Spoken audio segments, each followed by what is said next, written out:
सद्गुरु नरेंद्राचार्य महाराज की जय। सद्गुरु काड सिद्धेश्वर महाराज की जय। संत शिरोमणि गजानन महाराज की जय। आद्य जगद्गुरु रामानंदाचार्य महाराज की जय। सिया वल्लभ रामचंद्र की जय।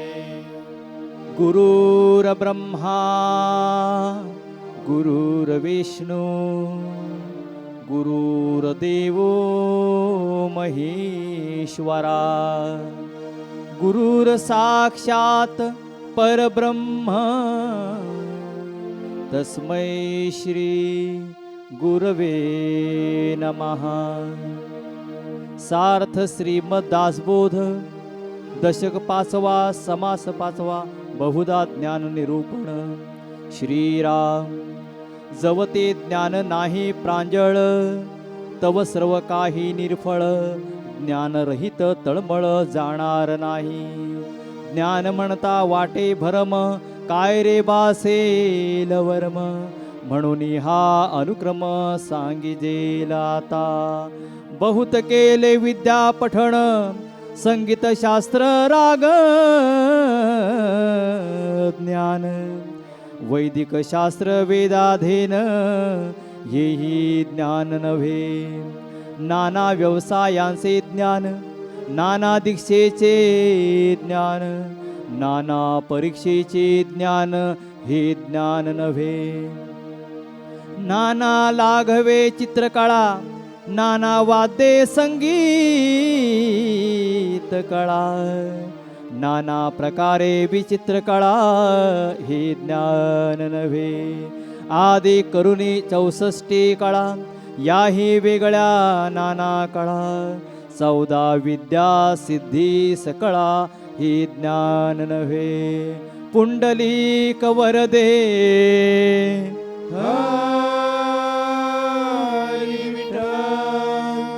श्री ज्ञानदेव पंढरीनाथ महाराज की जय। जगद्गुरु नरेंद्राचार्य महाराज की जय। नित्य स्मरणीय जगद्गुरु श्री को सादर प्रणाम करते हुए आप सभी को मेरा श्री गुरुदेव। साप्ताहिक सत्संग में हम समर्थ रामदास स्वामी जी के दासबोध इस ग्रंथ के माध्यम से मनुष्य जीवन की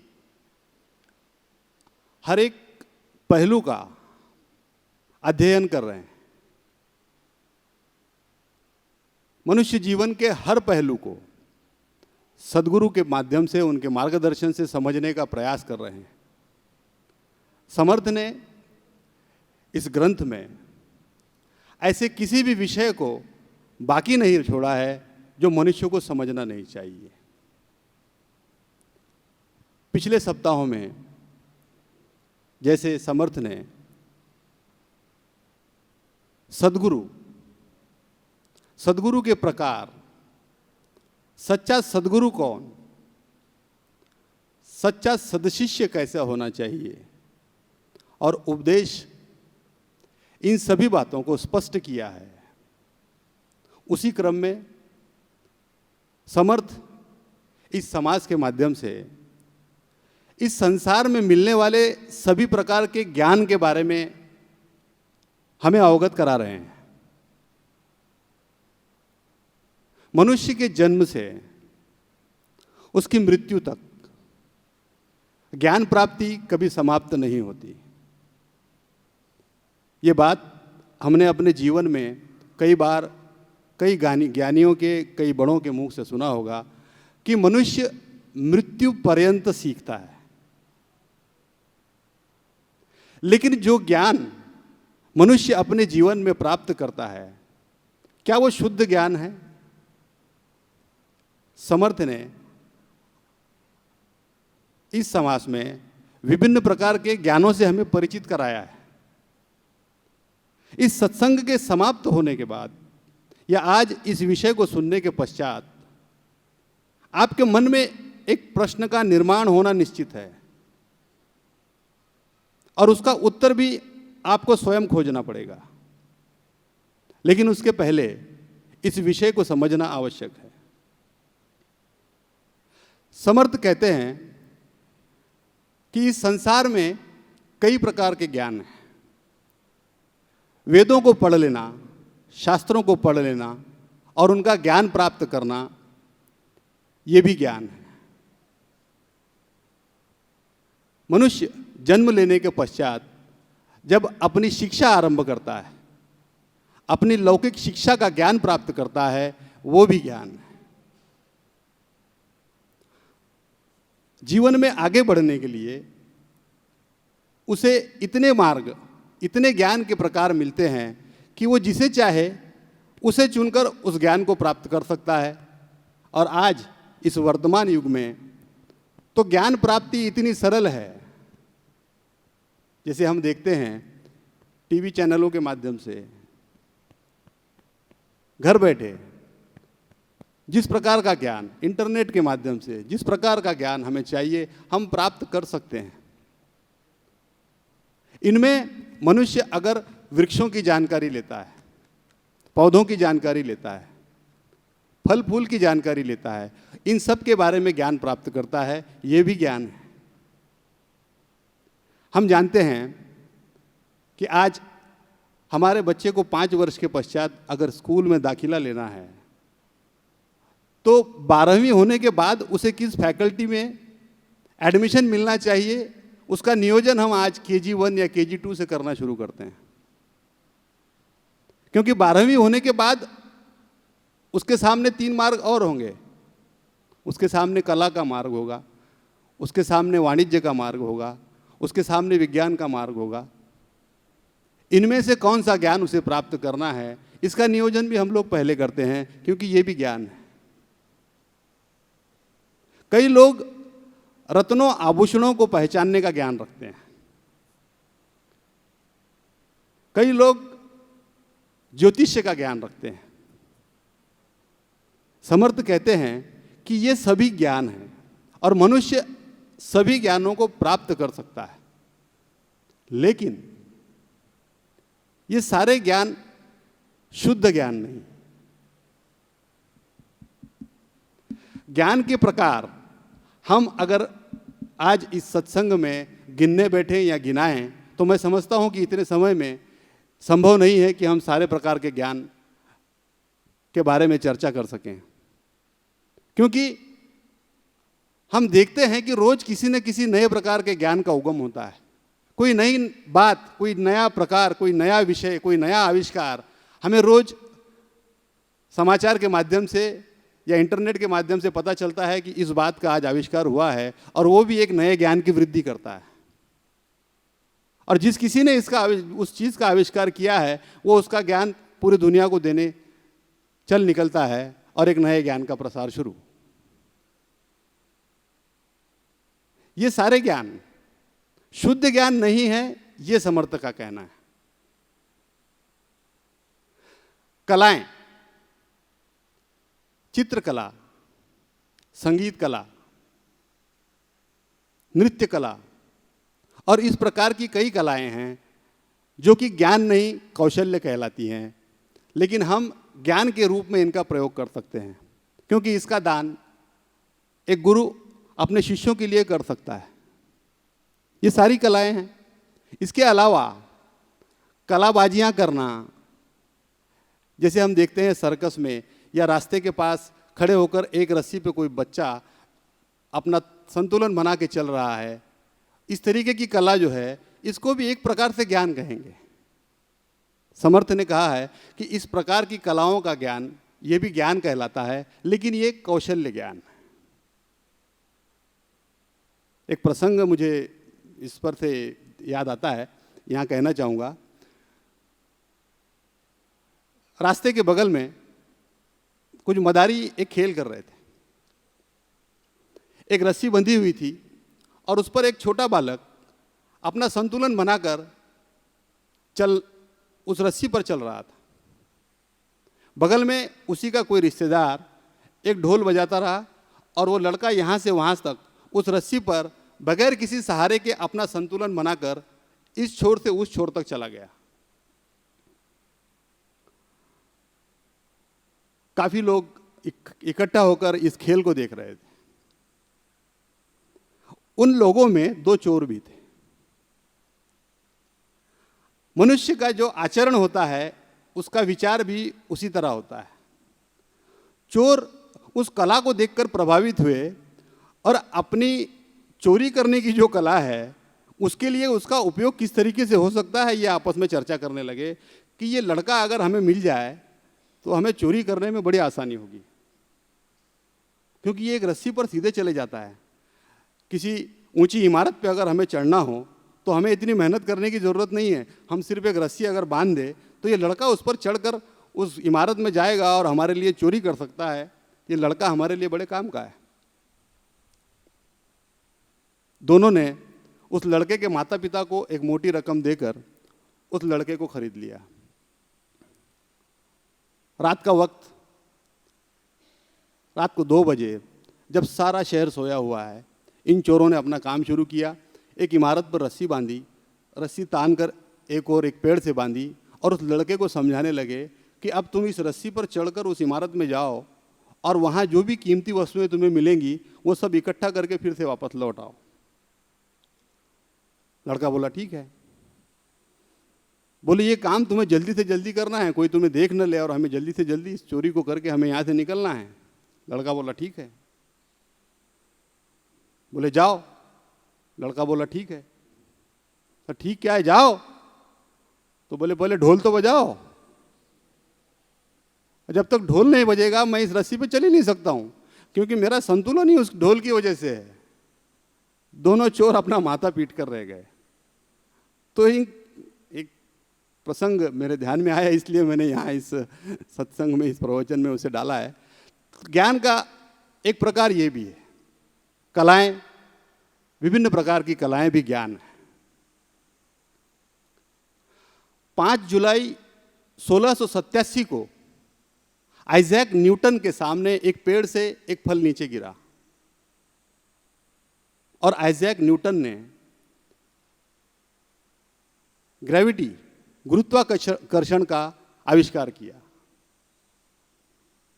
उस फल का गिरना और आइजैक न्यूटन को उससे एक ज्ञान की प्राप्ति होना, यह उसका स्वयं का आविष्कार और एक प्रकार का ज्ञान है। लेकिन उससे 1000 वर्ष पूर्व ईस्वी सन 609 में चीन के एक फिलोसोफर लाओ त्जू एक पेड़ के नीचे बैठे थे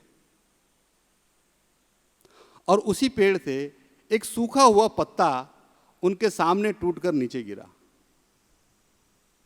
देखिए, ज्ञान के विभिन्न प्रकार किस तरीके से है और व्यक्ति इसे किस तरीके से ग्रहण करता है, इसका एक बहुत अच्छा उदाहरण यहाँ मैं प्रस्तुत कर रहा हूँ कि न्यूटन के सामने एक फल गिरा, उन्होंने गुरुत्वाकर्षण का आविष्कार किया। लेकिन उससे 1000 वर्ष पूर्व ईस्वी सन 609 में लाओ त्जू के सामने एक सूखा पत्ता पेड़ से गिरा और उसे तुरंत आत्मज्ञान हुआ। ये फर्क ज्ञान का। तो समर्थ कहते हैं कि विभिन्न प्रकार के लौकिक ज्ञान इस संसार में प्राप्त करना या प्राप्त मनुष्य करता है, लेकिन ये कोई भी ज्ञान शुद्ध ज्ञान नहीं है। तो प्रश्न ये है कि शुद्ध ज्ञान क्या है? शुद्ध ज्ञान ये हमारे अगले समास का विषय है।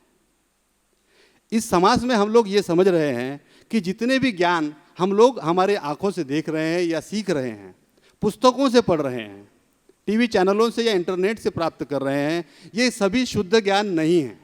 वो चाहे पशु पक्षी के बारे में हो, चाहे वृक्ष के बारे में हो, फूलों के बारे में हो, पत्तों के बारे में हो, किसी भी भौतिक अथवा रासायनिक क्रिया के बारे में हो, वाणिज्य के बारे में हो, कला के बारे में हो या विज्ञान के बारे में हो, ये कोई भी ज्ञान समर्थ कहते हैं कि शुद्ध ज्ञान नहीं है। मनुष्य ज्ञान की प्राप्ति करने की पराकाष्ठा में यहां तक लगा हुआ है कि वो ये देख रहा है कि मंगल पर जीवन है या नहीं, बजाय इसके कि अपने जीवन में मंगल है कि नहीं, यह भी ज्ञान प्राप्ति है। सौरमंडल में अनेक ग्रहों के बारे में, ग्रहों का पता लगाना, उनकी स्थिति के बारे में जानकारी हासिल करना, यह भी ज्ञान है। लेकिन समर्थ कहते हैं यह भी शुद्ध ज्ञान नहीं। तो ये सारे लौकिक ज्ञान एक तरफ, शुद्ध ज्ञान एक तरफ। इस विषय में या अब तक के इस वचन में हम लोगों की समझ में ये तो आता है कि जितने भी ज्ञान हम देख रहे हैं या प्राप्त कर रहे हैं, ये शुद्ध ज्ञान नहीं है, शुद्ध ज्ञान कुछ और है। लेकिन ये सब ज्ञान जो आज इस संसार में हमें मिलते हैं या हम लेते हैं या प्राप्त करते हैं, इनका क्या?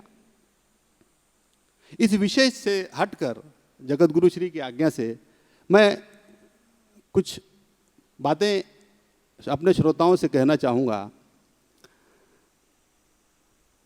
हम अपनी संतान को, जैसे संतान जन्म लेती है, उसकी शिक्षा की चिंता करते हुए उसे विभिन्न प्रकार के स्कूलों में, विभिन्न प्रकार के ट्यूशन्स में, विभिन्न प्रकार के कॉलेजेस में शिक्षण प्राप्ति के लिए भेजते हैं। हमने ये तय किया होता है कि मेरा लड़का इंजीनियर बनेगा, मेरा लड़का डॉक्टर बनेगा, मेरा लड़का साइंटिस्ट बनेगा, या उसे जो भी बनाना है, हम ये निर्धारित कर लेते हैं कि इसे किस प्रकार का ज्ञान प्राप्त करना है। ये पहले से निर्धारित है और हम उसी दिशा में अपनी संतान को शिक्षा प्राप्त करने के लिए या ज्ञान प्राप्त करने के लिए इस संसार में भेजते हैं। यह हमारा मार्गदर्शन एक माता पिता की हैसियत से यही होता है। और मैं समझता हूँ कि आज के इस युग में ज़्यादा से ज़्यादा माता पिता यही करते हैं, क्योंकि प्रपंच के लिए, संसार के लिए, धन प्राप्ति के लिए, अर्थार्जन के लिए जिस ज्ञान की आवश्यकता है, हम अपनी संतान को वही ज्ञान देने का प्रयत्न करते हैं। पर यहाँ पर एक चीज़ सोचने वाली है कि हम हर रविवार को सत्संग के लिए आते हैं, सदगुरु के वचनों को सुनते हैं। मनुष्य जीवन कैसे सार्थक हो, मनुष्य जीवन का अर्थ क्या है, नरदेह की प्राप्ति का अर्थ क्या है, ईश्वर क्या है, आत्मा क्या है, ईश्वर और परब्रह्म क्या है, इन सारी बातों पर, इन सारी बातों का ज्ञान सदगुरु से प्राप्त करने की कोशिश करते हैं। लेकिन यही ज्ञान हम अपनी संतान तक पहुंचाने का प्रयत्न नहीं करते, क्योंकि हमने निर्धारित किया हुआ है कि इसे डॉक्टर बनना है, ये डॉक्टर ही बनेगा। और हम ये भी निर्धारित करते हैं कि इतनी उम्र तक इसे आध्यात्म या ईश्वर से कोई लेना देना नहीं होना चाहिए, या उसे उस मार्ग में नहीं जाना चाहिए, जो कि मैं समझता हूँ सही नहीं। जिस तरीके से लौकिक ज्ञान जीवन जीने के लिए आवश्यक है, उसी तरीके से आध्यात्मिक ज्ञान भी मनुष्य के लिए आवश्यक है। ये हम समझ सकते हैं, क्योंकि हम सदगुरु के शरण में हैं, सदगुरु के मार्गदर्शन में हैं। लेकिन ये ज्ञान हम अपनी संतान तक पहुंचाने में असफल रहते हैं, ऐसा मैं समझता हूं। क्योंकि हमने निर्धारित किया हुआ है कि मेरा बच्चा ये पढ़ेगा, इतना कमाएगा, ये बनाएगा और यहाँ रहेगा, या फिर मेरा बच्चा ये बनकर मेरा ध्यान रखेगा या मुझे पालन पोषण करेगा या मेरा पालन पोषण मेरे वृद्धावस्था में करेगा। ये सारा नियोजन करके हम अपने बच्चों का भविष्य निर्धारित करते हैं, उसकी ज्ञान प्राप्ति की दिशा निर्धारित करते हैं। लेकिन उसके साथ अध्यात्म का ज्ञान होना अति आवश्यक है। इसलिए जब हम सदगुरु के वचनों को सुनने के लिए सत्संगों में आते हैं, तो ये हमारा कर्तव्य बनता है कि हम अपनी संतान को भी इस मार्ग के बारे में थोड़ी बहुत जानकारी अभी से देना शुरू करें, क्योंकि बाद में। मेरा तो कहना है ऐसा कि हमने हमारे संतान को सत्संग में लाना चाहिए, क्योंकि अभी जो हमारे ठाकुर बता रहे हैं वो सब जो ज्ञान है ये जनरल ज्ञान है। वाणिज्य करने के लिए, यानी व्यापार उद्यम करने के लिए, पेट भरने के लिए ये ज्ञान हम मिलवाते हैं। कोई उनको डॉक्टर बनवाते हैं, डॉक्टर बन के वो क्या करने वाला है, पैसा मिलवाने वाला है। इंजीनियर बनाते हैं तो आईटी के इंजीनियर बनाएंगे, या सिविल इंजीनियर बनाएंगे, या मैकेनिकल इंजीनियर बनाएंगे। ऐसे कुछ ना कुछ ज्ञान हम देते हैं। तय किया है हमने कि मेरे बेटे को ये बनाने का है। वो जो तय किया है उसमें गलत कुछ नहीं है, क्योंकि हम संसार में फंसे हुए लोग हैं, इसलिए ये संसार नश्वर है ये मालूम होकर भी हम वो छोड़ेंगे नहीं। ये दोष हमारा नहीं है, हमारे ऊपर जो माया बैठी हुई है, ये माया के वजह से हमें मालूम होकर भी हम उसे, हमारा खुद का छुटकारा नहीं होना चाहिए ऐसे सोचते हैं। इधर मुझे एक दृष्टांत याद आता है। कमल का फूल जो है, वो कमल का फूल में एक कीड़ा जाकर बैठता है, भ्रमर बोलेंगे, वो जाकर बैठता है। उनको मालूम है कि शाम 6 बजे ये कमल का फूल बंद होने वाला है और उसमें हम सुबह तक अटक कर पड़ेगा या अटक होकर रहना पड़ेगा, तो भी वो मकरंद के लालच में, ये मधु के लालच में वो बाहर नहीं आता। वैसे हमारा है कि हम काम क्रोध मद मत्सर मोह और माया के वजह से अज्ञान में हमारा जीवन बिता रहे हैं। हमें सब लोगों को मालूम है आज ना कल कभी ना कभी जाने का है, कभी जाएंगे ये भी हमें गारंटी नहीं है, तो भी हम आगे आगे आगे करके सिर्फ टाइम पास कर रहे हैं। ठीक है, उसमें आपकी गलतियाँ इसे मुझे लगता नहीं है, ये माया का सब प्रभाव है। मेरा इतना ही कहना है आपको कि आप लोगों ने अपने बच्चों लोगों को भी सत्संग में लाना चाहिए। क्यों सत्संग में लाना चाहिए? आपने जो तय किया है कि अध्यात्म एक फलाने या विशिष्ट उम्र के बाद अध्यात्म सीखने का, ये जो आपके मन में है वो गलत है। ये जो आपका डिसीजन गलत डिसीजन है, क्योंकि अध्यात्म इंसान को इंसान जैसे जीने का हक प्रदान करते हैं। अध्यात्म शास्त्र इंसान को नीति मूल्य सिखाता है, क्योंकि इंसान में हैवान है, इंसान में बंदर है। ये बंदर और हैवान इंसान में जो है वो बाहर जाना चाहिए, तो उनको आध्यात्मिक शिक्षा की भी ज़रूरत है। आध्यात्मिक शिक्षा में भी 2 प्रकार का ज्ञान होता है, एक आत्मज्ञान और एक मनुष्य बनने के लिए जो ज्ञान चाहिए वो सर्वसाधारण ज्ञान। अध्यात्म शास्त्र भी 2 प्रकार का ज्ञान देता है, एक मुक्ति मिलवाने का ज्ञान और एक संसार या भवसागर तैर कर जाने का ज्ञान। उनको हम सर्वसाधारण ज्ञान बोलते हैं, जनरल ज्ञान बोलते हैं। और आत्मज्ञान ये पूरा ज्ञान है, पूर्ण ज्ञान है। ये ज्ञान मिलवाकर हमें वापस ये सप्तलोक में आना नहीं पड़ता, हमारे जन्म मरण का सब भ्रांति टूट जाती है और हम सायुज्य मुक्ति का भोगते होते हैं। ठीक है, आपने तय किया है कि हमारे बच्चों को इतने जल्दी वो मोक्ष का ज्ञान नहीं मिलना चाहिए, कुछ बिगड़ता नहीं है, वो ले लीजिए ऐसे हम कहेंगे भी नहीं। लेकिन अपने बच्चों को इंसानियत उनमें पैदा होने के लिए आध्यात्मिक ज्ञान की आवश्यकता है। इस कारण हर हफ्ते में सत्संग में जरूर उनको लाइए, तो उनको कभी दुर्व्यसन नहीं लगेगा। वो कभी अपने बुरे मित्र की संगत नहीं करेंगे, अच्छे अच्छे मित्र के सहवास में वो रहेंगे। वो कभी भी गलत मार्ग पे चलने का प्रयास नहीं करेंगे। आज जो आपको टेंशन आता है, बेटा बड़ा हो गया है, अनेक प्रकार के मित्र के सहवास में रहता है, वो शराब तो नहीं पिएगा ना, या जुआ तो नहीं खेलेगा ना, या फलाने कुछ छंद नहीं करेगा ना, ये जो टेंशन रहते हैं, ये टेंशन से आपको बाहर लाने का है। तो बच्चे छोटे रहते हैं, छोटे उम्र में उनको सत्संग में लाइए, तो सत्संग का उन पर प्रभाव होकर वो सही रास्ते पे, जो आपको अच्छा रास्ता लगता है कि उन्होंने कौन सा भी दुर्व्यसन नहीं करना चाहिए, उन्होंने अच्छे अच्छे मित्र के संपर्क में रहना चाहिए, उन्होंने लौकिक ज्ञान अच्छा मिलवाना चाहिए, उन्होंने वो ज्ञान का उपयोग करवा के खुद के पाँव पर अच्छी तरह से खड़ा रहना चाहिए, उन्होंने सही मार्ग से पैसा मिलवाना चाहिए, उन्होंने मकान लेना चाहिए, उन्होंने ज़मीन जायदाद लेना चाहिए, उन्होंने पैसा कमाना चाहिए, वो श्रीमंत होना चाहिए, अमीर होना चाहिए। ये जो आपके मन के सुबह है या आपने जो मन में रखा है वो होना चाहिए, तो सत्संग में लाइए। क्योंकि आज हम बाहर का जो दृश्य देख रहे हैं। आज समाज पर जो अच्छे नहीं बुरे प्रकार के जो असर हो रहे हैं, उसका प्रमुख कारण है विज्ञान ने हमें समृद्ध बना है, वैज्ञानिक ज्ञान से हम प्रगत हो रहे हैं, लेकिन हमारी मन शांति खत्म हो रही है।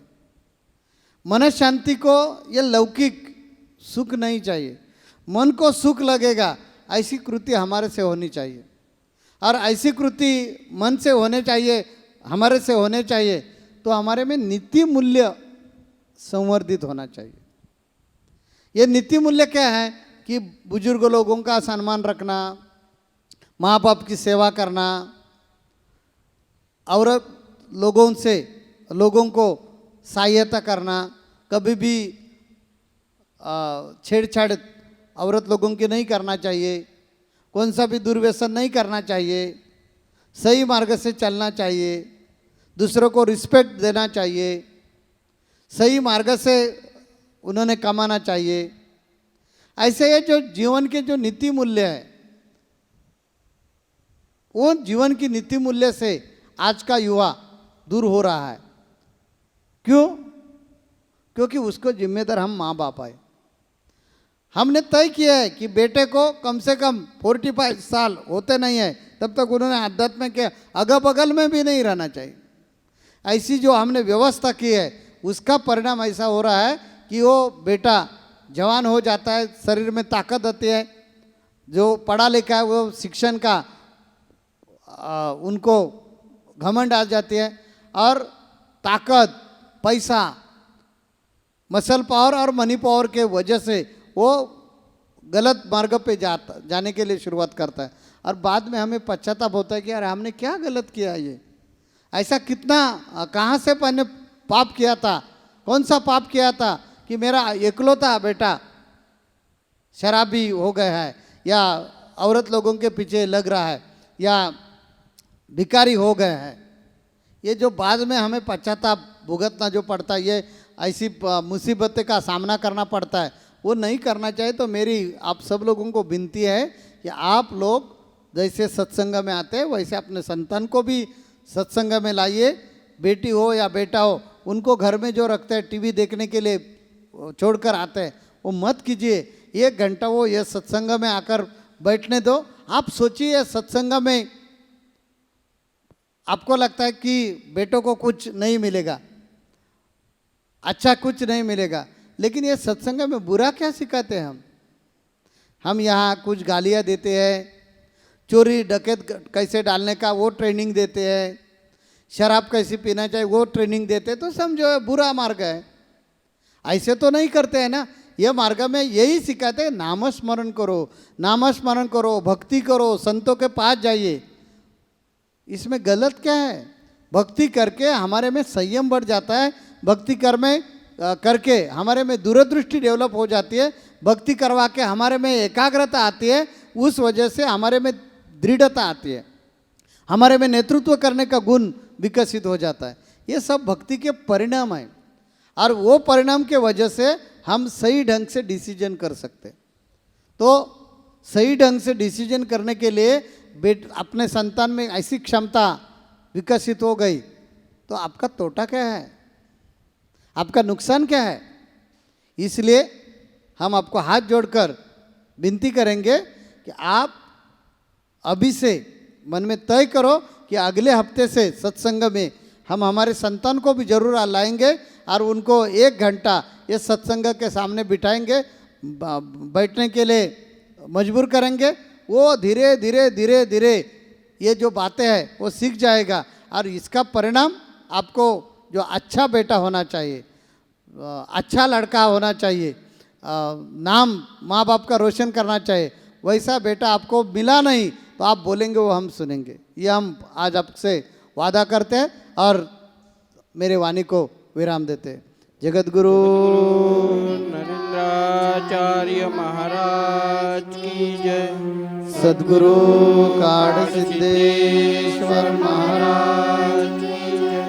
संत शिरोमणि गजानन महाराज की जय। आद्य जगत गुरु रामानंदाचार्य महाराज की जय। सिया वल्लभ रामचंद्र